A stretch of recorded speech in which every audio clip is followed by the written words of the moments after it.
up, video vlog check everybody? Azrael here. We're doing a Binondo food crawl. So we're back here sa Binondo. Ang ko lang is already around 3 o'clock PM. At let's do a quick food crawl featuring yung mga kainan na mga bago para sa akin at hindi ko pa napupuntahan.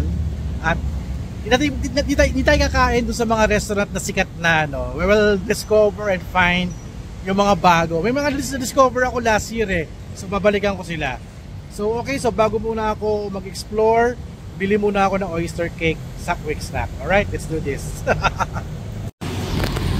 So POV mo tayo. So that's the Binondo Church. At pag kumanan ka doon, that's the Ongpin. Pero sa likod tayo dadaan dito sa Carvajal Street, kung saan nandun yung aking paboritong Quick Snack na restaurant. Puntahan natin. At ito na yung Carvajal Street. Malalaman yung Carvajal Street kasi mayroong sign na Carvajal. Ayan. So ito yung mga prutas, may mga gulay, may mga seafood din dyan. Yung mga sea cucumber meron din dyan. So papasok tayo dyan. Alright, pasok tayo. Ayan, dahil mga prutas. Hindi ko lang alam kung mas mura dito, no? Pero daming prutas, grabe, oh. Mga pinya, ayan. At uy, may bagong kainan dito, Ching Fung Snack House. Uy, interesting to, ah. Bagong kainan. Uy, okay to, ah. Magandang candidate to. Balikan natin yan. At meron sila ditong window. Pero kang bumili na kagad for take out. Okay, ah. Kailala ba tayo dito? Yung mga graffiti nila nandito pa rin din. Nasaan na yung Quick Snack? Ito yung sa New Ponghing na ang kanyang title. Hindi na New Ponghing at hindi na pwede kumain sa loob. Sa labas ka na pwede kumain. Mama Susa. Ito yung mga seafood. Ito sea cucumber, oh. Uy, panalo. Grabe. Panglagay sa noodles. At ito maraming mga dito. Mga tinda. Parang wala yung Quick Snack, ah. Ayun, nakikita ko na. At may mga karinderya pa rin dito. Siyempre. Sarap spaghetti, oh. And other food. Parang wala ng Quick Snack. Parang, dyan pa ba? Ito yung Quick Snack, eh. Pero may mga ibang tindahan dito. Grabe, laki ng longganisa. Wow. Ang kakanin. Ang mga gulay, ang dami. So, open pa si Quick Snack. So, eto si Quick Snack. Mahal na mahal ko tong restaurant na to. So, usually pag take out ako, naupo lang ako dito sa sulok. Ayan. So, ito yung Quick Snack. Medyo nagbago na itsura niya. Medyo modern at malinis-linis rin siya. At may mga refrigerator na sila dun. So, mag-take out tayo ng oyster cake. Hanapin natin kung magkano. So, dalawang klase yung kanilang oyster cake. Merong roll at merong cake at merong tausi pala. So syempre tayo sa oyster cake, which is 350 lang. So order tayo. Here's my oyster cake, 350 lang. Medyo mabigat, ha. Next food stop na tayo. Kailangan bumili ng Century Egg doon sa may grocery. Okay, we're still here sa Carvajal Street. At makulay na makulay gawa ng mga tarpaulin. At syempre kainan. Sarap ng atay, oh. May pansit. At ito na yung end ng Carvajal. Ayan. So ito talaga yung simula ko pag nagbibinondo food crawl ako. Kung hindi ito, yung tayo sa bandang NBT. Pero ito tayo pumunta ng NBT ngayon. Pumunta ako sa may grocery para makabilang Century Egg kasi out of the way ito, eh. Okay, ito tayo. Nga pa ito, spa. Palala. May isang kainan dito na kinakainan namin. Ewan ko, nandito ako sa kabila. Ay, lagpas na. Lagpas na. Kasi chowangki na to paglabas natin, eh. And dito tayo sa may cafe mezzanine at chowangki. Parang haba nung pila. Oh my God, ang haba nung pila. May mga pila na, oh. Pero tayo kakain dyan, it's very common. Dalhin ko kayo sa ibang kainan kung saan mukhang masarap naman. Pupuntahan natin. Tawid tayo. Tayo sa may Shoppers Mart, yung grocery. Kasi dyan ako namimili ng century egg. So pasok tayo. Okay, hindi na muna ako mag-record kasi bawal dito eh. Goats, the grocery.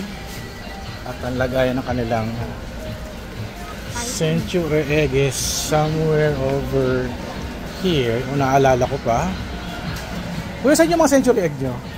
Okay. Century egg. Ayan, sa itlogan. Ayan, itlogan, di ba? Ah, okay. Ay, meron pala ditong ano. Yung ano, gulong na ano.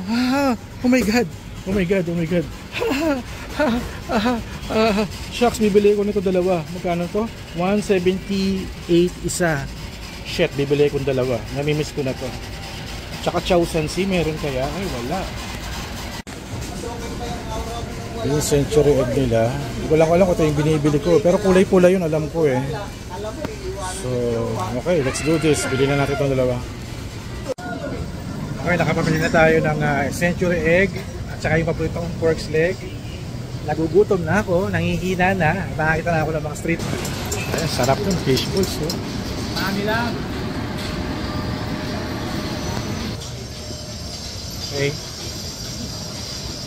Puntahan palagi yun ng mga tao para mag-pray. At ako naman, pumunta sa kainan para kumain. Here's the Chinatown Arco, tayo sa gitna.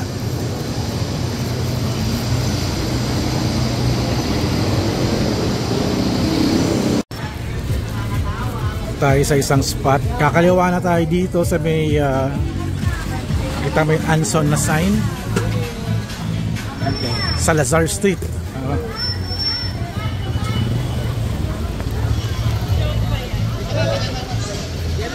Ito, yung mga okay na kainan dito na hindi pa nako-cover ng iba.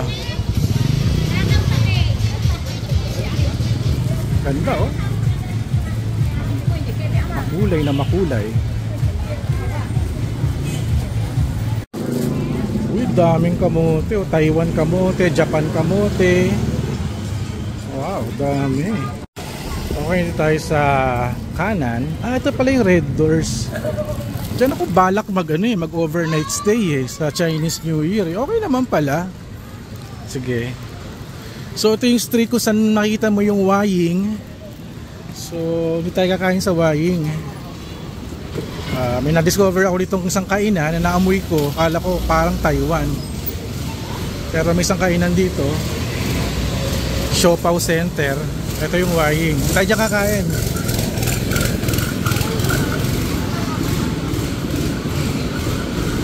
May nakita ko doon, parang Taiwan siya na kainan eh. Mr. Lee Asian Snacks. Ito yung lumang Waying eh. For take out. Nawala. Baka ito yun. Hindi yan yun. Ayun sa dulo, nakita ko na.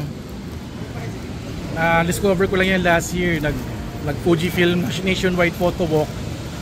Naamoy ko. Sabi ko, amoy Taiwan. Kasi yung pala, legit Taiwan beef noodles. Oy, kuya. Thank you. Garap ako ng mga kainan eh. Oo, ito. Azrael. Ito. Taiwan beef noodles. Check natin. Mukhang masarap eh. Oyster Panda. Pasok tayo. Ito siya. Taiwan beef noodles. Grabe, legit. Hindi marunong mag-Tagalog yung sa counter. So, muna ako ng beef noodles. Tsaka isang Coke nila. Tikman natin. Here's the food, the beef noodles. Wow, this is 280. Amoy Taiwan, grabe. Ang bango. So mas maganda dyan, lalagyan mo siya ng hot sauce. Ito, meron chili dito, pwede mo na ako maglalagay. Check natin yung ingredients, no? Meron silang meatballs at slice of beef, gulay at makapal na noodles. Tikman na natin to. Ang bango, grabe.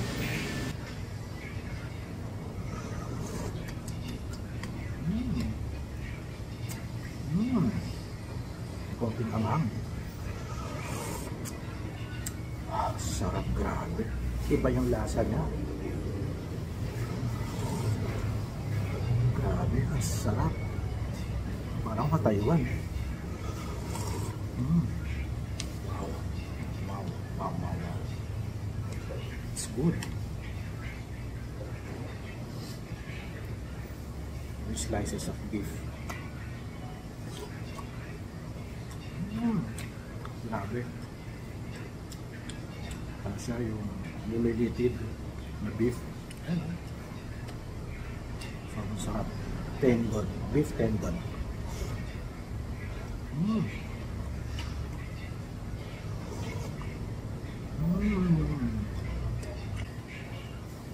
Noodles.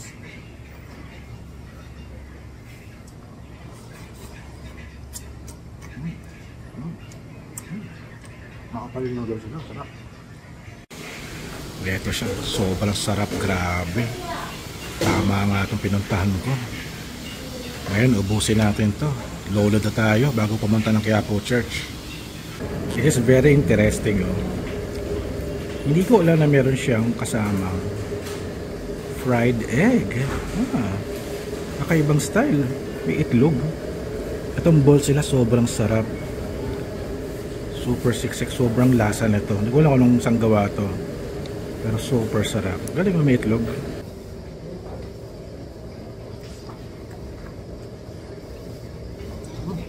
Pati itlog masarap.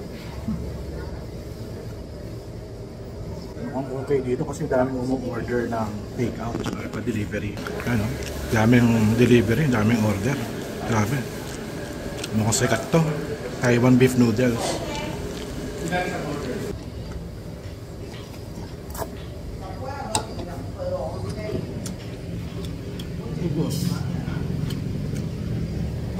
Sobrang legit ang sarap.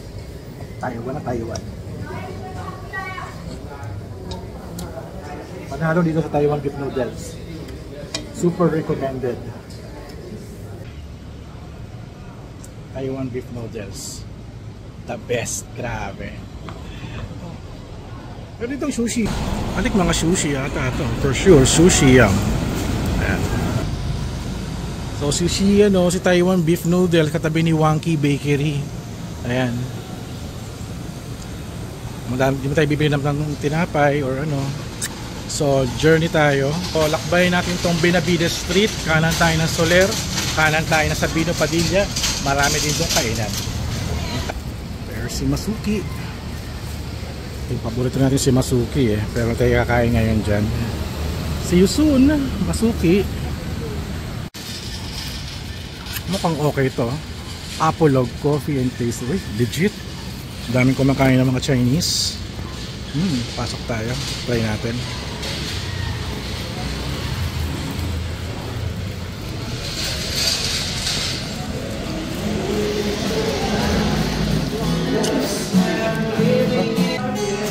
Apolog Coffee. May nangangaroling dito. Ayan. Check natin kung anong meron sila ditong kape. Kape muna tayo. Strawberry shortcake yata yun, no? Kunin natin yan.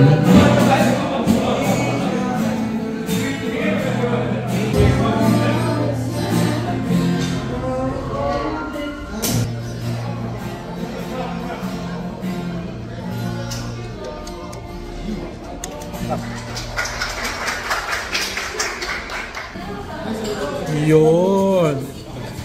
Tres leche strawberry. Also may kape americano. Wow. And nice. Masarap to ah. Tres leche strawberry. Akala ko talaga strawberry shortcake. The coffee is good. I like it ah. Okay siya. I really like the style. Yung sementado na toaster. Ganda. Minimalist style.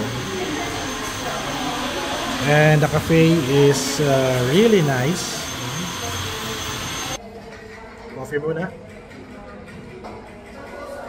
Walang pangalan ng cafe niya is Apolog.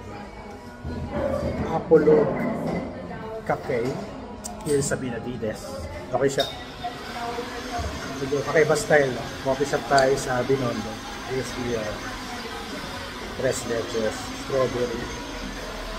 Tikman natin. Asa strawberry shortcake.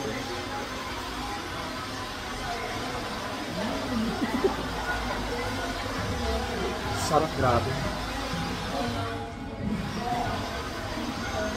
So this is 210 pesos.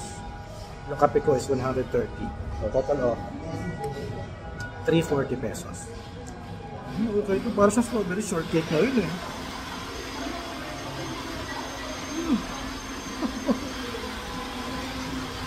Ang sarap, grabe. Ang cute nung radio nila. It's like a vintage style radio. At yun ang music yan dito. Yun ang yung music nila dito. Yung maliit na parang transistor radio. Galing ha? So cute. This is Apolog. Here's the sign. Medyo baliktad lang.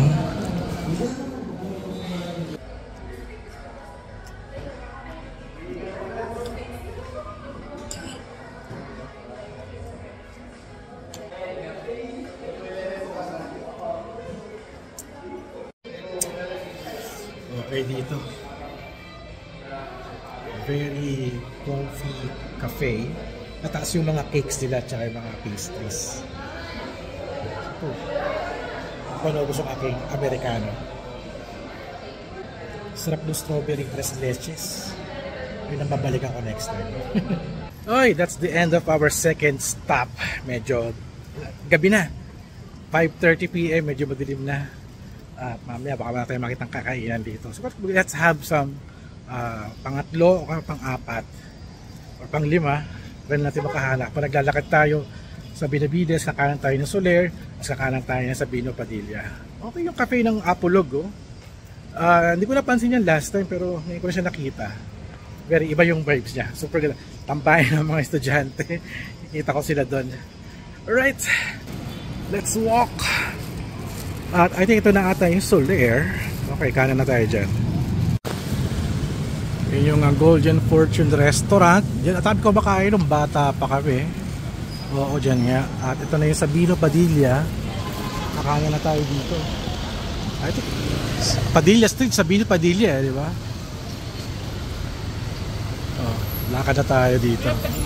So, we're here. We're back sa Ongping Street. At check it out, yo. Meron itong tofu store. Soy and bean.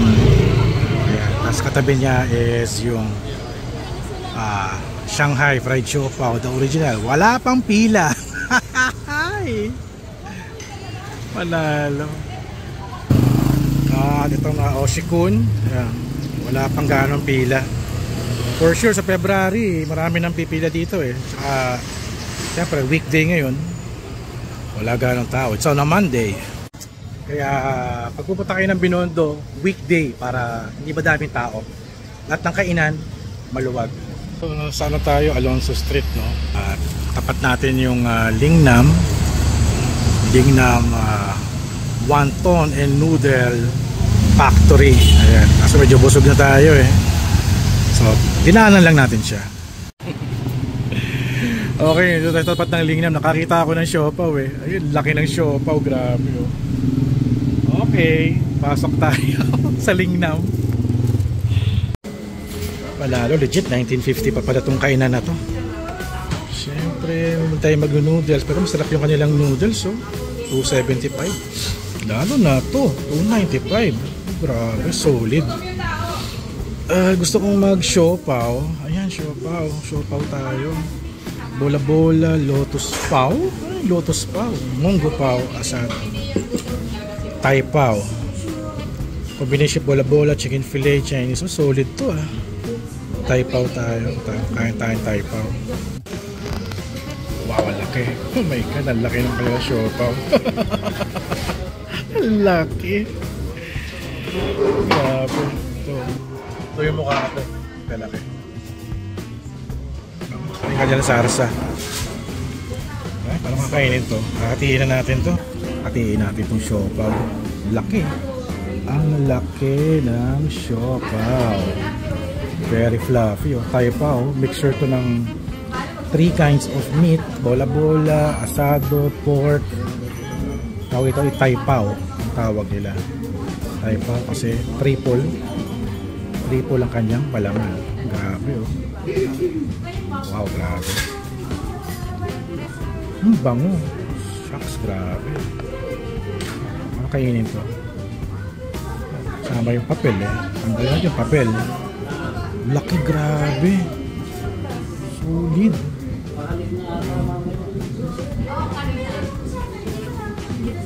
Yan.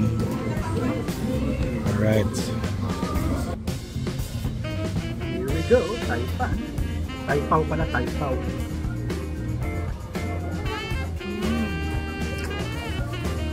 Sarap, grabe.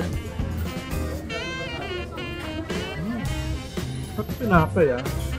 Hindi siya yung pakitsek. Pero mamasa-masa na malambot. Yan yung gusto ko. Hindi ka na mabigat at siya. Pero yung karne mabigat at siya ko sigurado.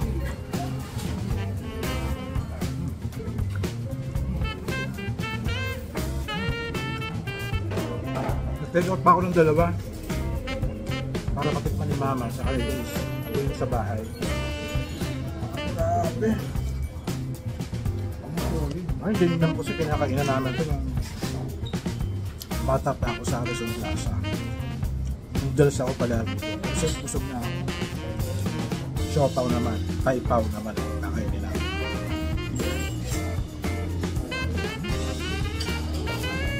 Sarap. Solid.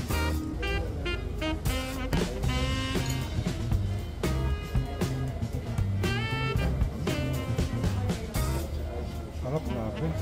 Ang rinig ko, laman niya is bola-bola, salted egg, Chinese sausage, and chicken meat. Nagpasarap sa kanila. Ito yung tsura ng restaurant. Very classic na classic yung style. 1950s pa siya nandito dito. One of the original na rin din sa Binondo. Hindi ako madalas dito sa area na to. Ano ba to? Alonzo Street? Tama ba? I think it's Alonzo Street. Hindi ako napadpad dito sa area na to. Unboxing.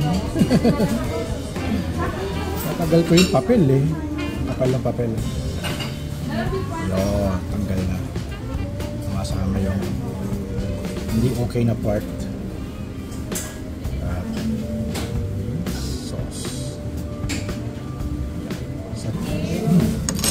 Nagawa ko minsan, lalagay ako ng sauce sa on the side. Yan. Kaya na ako kumain sa bahay. Tutupin ko siya at sasawsaw ko sa sauce. O, diba? Enjoy! Grabe oh. Ito yung Chinese sausage na sa kabilang part pala siya. Chinese sausage, tikman natin. Mga kalasing, grabe, ang sarap.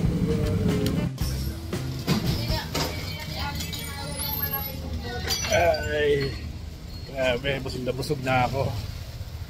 Okay, next stop, we're going back to Ongpin at walk our way sa kabilang arko sa Santa Cruz. Sana naman kita pa tayong kakainan. Okay, lakad ulit. Tama ba yung daanan ko? Oo, tama, di tayo sa kabila. Kung tayo papuntang Ongpin.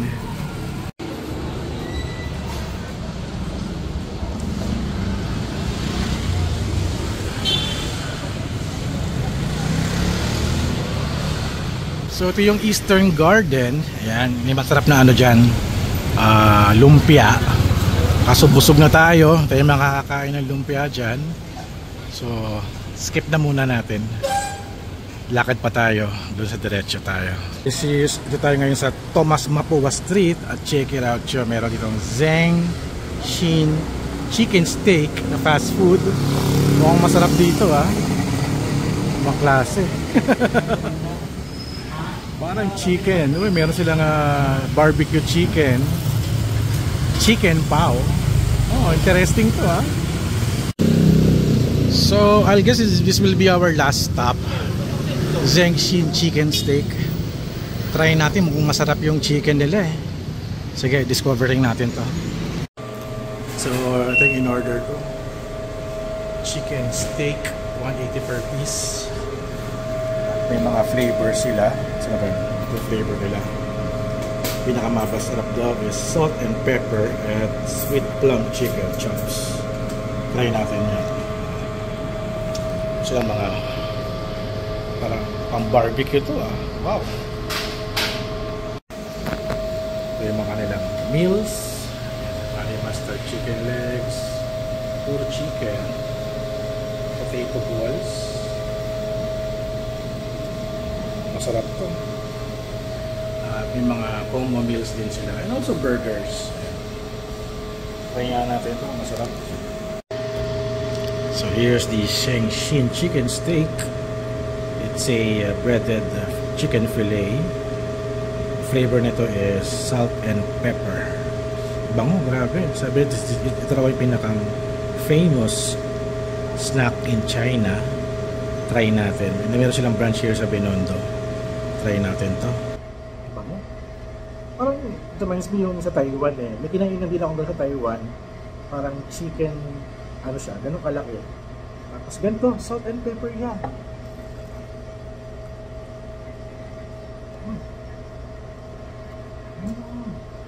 Sarap pa. It's good. Manalo. Konting saltiness at spicy gawa ng salt and pepper powder.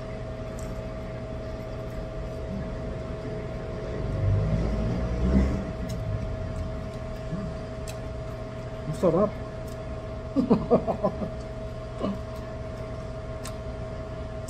Naalala ko sa Taiwan, parang ganito, kinainan ko, salt and pepper flavor din.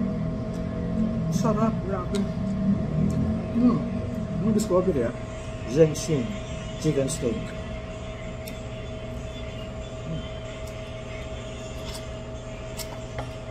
Init. Sarap, grabe. So ito siya oh. Itong luto siya parang deep fried eh. Pero yung pagka-spicy niya, ayun oh, may hint of spicy. Ito may kulay pula. That's the spicy. This is much more flavorful than our Chicken Joy KFC, Chicken McDo. Mas masarap to. It's very flavorful siya. Salty and peppery. Ang talaga pala mga Chinese style of chicken preparation. Sarap, grabe. Solid. Okay, babaunin ko na to kasi magiging ulam na namin sa bahay ito pag-uwi ko mo mamaya. Alam mo bukas. Pili ko magustuhan ko ni Ashton. Sarap, grabe. It's good. Super good siya, grabe. So, take out ko na siya. Kaya may character dito. Alam mo sino yan? Hindi ko mabasa kasi checking nakasulat. Okay, for 180 pesos. Panalo. Sulit. Grabe, solid yung kain ko dito. Magandang happy ending ng ating food crawl for 2023 here sa Binondo. At talagang masaya ako sa last part na yun. Reminds me of Taiwan talaga. Ang sarap, grabe. So ayun, lakad muna tayo. Doon na tayo mag-ending ng vlog sa may bandang other side ng Arcos, sa may Manila, Chinatown. Okay, lakad tayo. Ito eh, oh. Puro mga karne, tapos tatadanta rin na lang.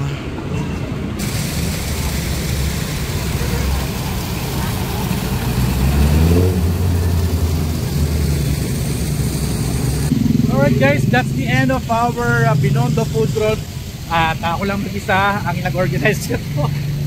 Para sa inyong lahat, para mapanood nyo at nakita ano pa yung mga ibang kainan na hindi gaano puntahan ng tao, pero sa ibang tao sikat, pero sa ibang tao hindi. Kaya kinainan ko para sa inyo at nalaman ko masarap yung kanilang mga offering. So yun, thank you guys for watching for another leg of our Binondo food crawl. At dito ka 4 to 5 stops tayo, no? Pwede na yan at complete na ang inyong food adventure here sa Manila, Chinatown. Alright, so thank you guys for watching. So don't forget to subscribe, like, and comment. And I'll see you guys at the next video vlog at Food Crawl Adventure. Alright, bye bye.